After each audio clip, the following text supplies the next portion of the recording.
Debra Sparrow from the Musqueam Nation says at first she wasn't sure what she wanted to do when she was younger, but she got inspired by watching other artists. I was friends with a lot of the northern jewelry makers, engravers, the wood carvers, and I really admired them and watched them, and I was inspired by them. 35 years later, and Debra Sparrow is one of the most well-known and highly respected artists of her generation. She specializes in weaving, and through that medium, she says she brings forth the voices of her ancestors. In fact, she has been able to teach her daughter and her 2 grandsons to carry on their tradition and culture. You see these patterns, but what's beautiful about the patterns, other than just how beautiful they are, is that they're recognizable.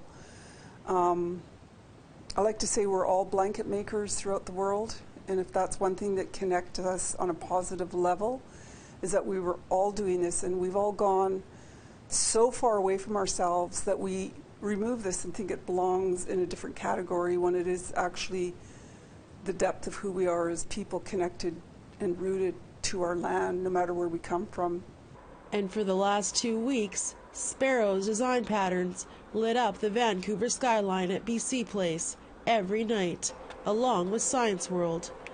She worked with her 21-year-old grandson, Siler, to complete the project.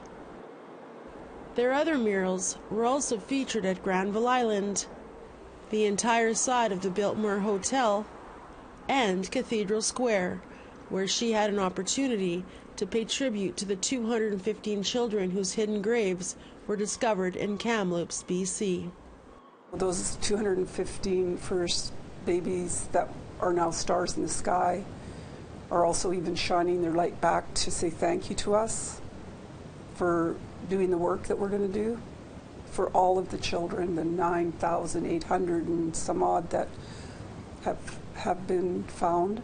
For Debra, she says her art is her therapy, and her craft is her legacy for future generations. When people call and say, "Oh, you're an artist," I'm like, no, I'm merely a woman who is doing what I'd be doing before contact, and that is to bring forward this education of who we are. And it's not just about art. We don't just hang things on our wall. We dance them, we use them. They're our regalia, they're our identity. Tina House, APTN National News, Vancouver.